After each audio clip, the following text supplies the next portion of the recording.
ఒకసారి నిన్ను నువ్వు ఇలా ఊహించుకో మిత్రమా, నీకు 30 ఏళ్ల వయసు అనేది వచ్చాక పెద్ద పెద్ద అపార్ట్మెంట్స్ అందాలతో అద్దాలతో మెరిసిపోతూ ఉన్నాయి. మధ్యలో నువ్వు ఒక పాత బిల్డింగ్ లో తక్కువ రెంట్ కట్టుకుంటూ ఉన్నావు.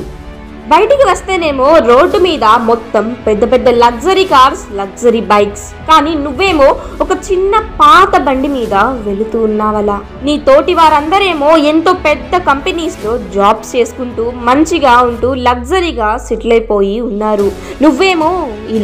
నువ్వేమో ఒక చిన్న పని చేసుకుంటూ జీవనాన్ని సాగిస్తూ ఉన్నావు మిత్రమా. నీ స్నేహితులందరూ గొప్పగా మంచి స్థాయిలో ఉన్నారు. నువ్వేమో ఇంకా ఎక్కడికైనా వెళ్ళాలి అన్నా సరే, దూర ప్రయాణం ఏమైనా చెయ్యాలి అని అన్నా సరే, ఫ్యామిలీతో పాటు వెళ్ళాలి అన్నా సరే, ప్రయాణం చెయ్యాలి అని అంటే ఒక కార్ని, ఏదో పాత మోడల్ కార్ని రెంట్కి తీసుకుంటూనే ఉన్నావు. రెంట్కి తీసుకునే పనిలోనే ఉన్నావు.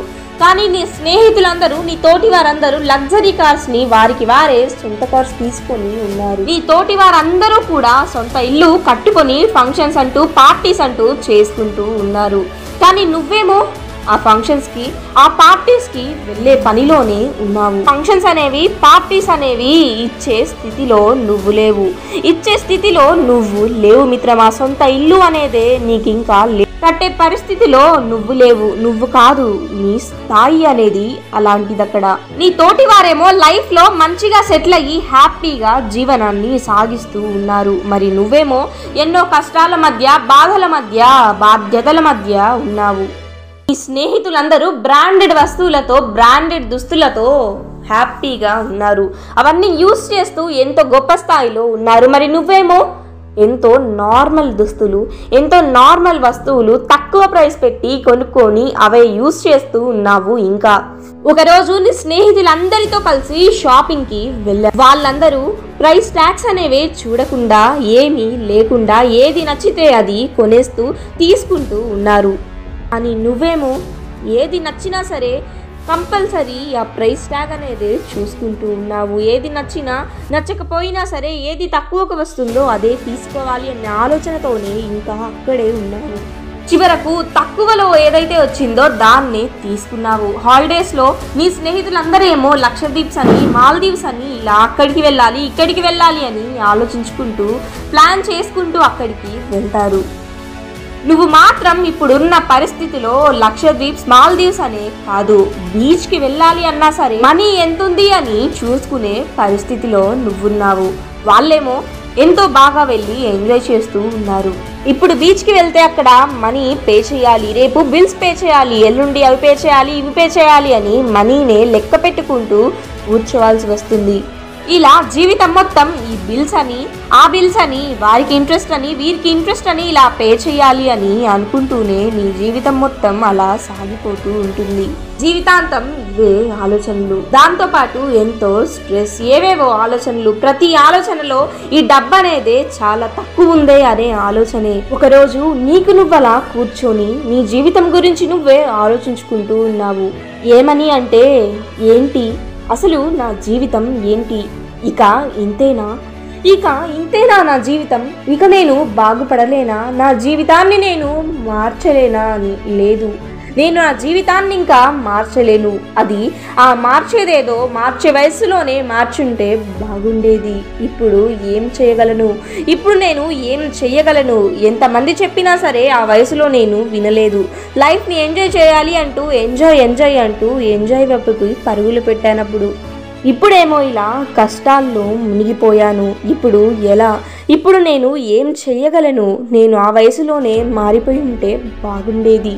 ఇన్ని కష్టాల జీవితంలో ఇంకా నేను ఫైనాన్షియల్ ఫ్రీడమ్ పొందేది ఎప్పుడు? అప్పుడు ఎంజాయ్ చేయకపోతే ఇప్పుడు నేను హ్యాపీగా నా స్నేహితుల్లాగా గొప్ప స్థాయిలో ఉండేవాడిని. నా తోటి వారితో పాటు హ్యాపీగా పెద్ద పెద్ద కంపెనీస్లో జాబ్స్ చేసుకుంటూ గొప్ప గొప్ప బిజినెస్లు చేసుకుంటూ ఉండేవాడిని. అయినా అదంతా కాదు. ఇప్పుడు ఎలా? ఇన్ని బిల్స్ని పే చేయాలి, ఆఖరికి ఒక సొంత ఇల్లు అనేది కూడా నేను తీసుకోలేకపోయాను. ఇంత వయసు వచ్చింది, ఒక ఇల్లు అనేది కూడా అసలు కట్టుకోలేకపోయాను నేను.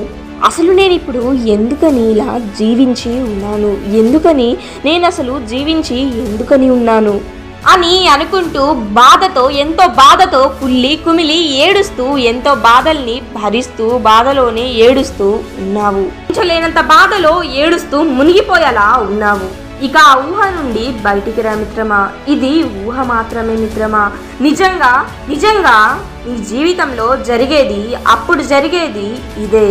అలా నీ జీవితం ఉండకూడదు అని అంటే ఇప్పుడు నువ్వు కష్టపడాలి, లేదంటే నీ జీవితం నిజంగా అలానే మారిపోతుంది.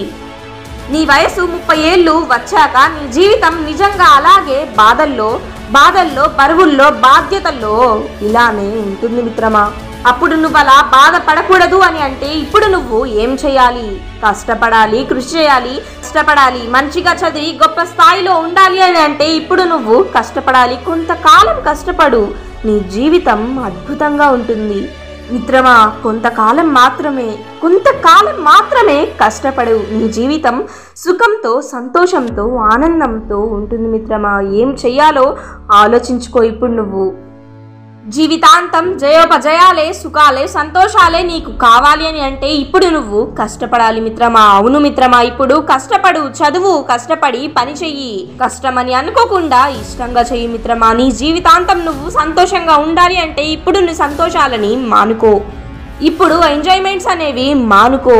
జీవితాంతం ఎంజాయ్ చెయ్యాలి అని అంటే ఇప్పుడు ఈ వయస్సులో నువ్వు ఎంజాయ్మెంట్స్ అనేవి మానుకో మిత్రమా.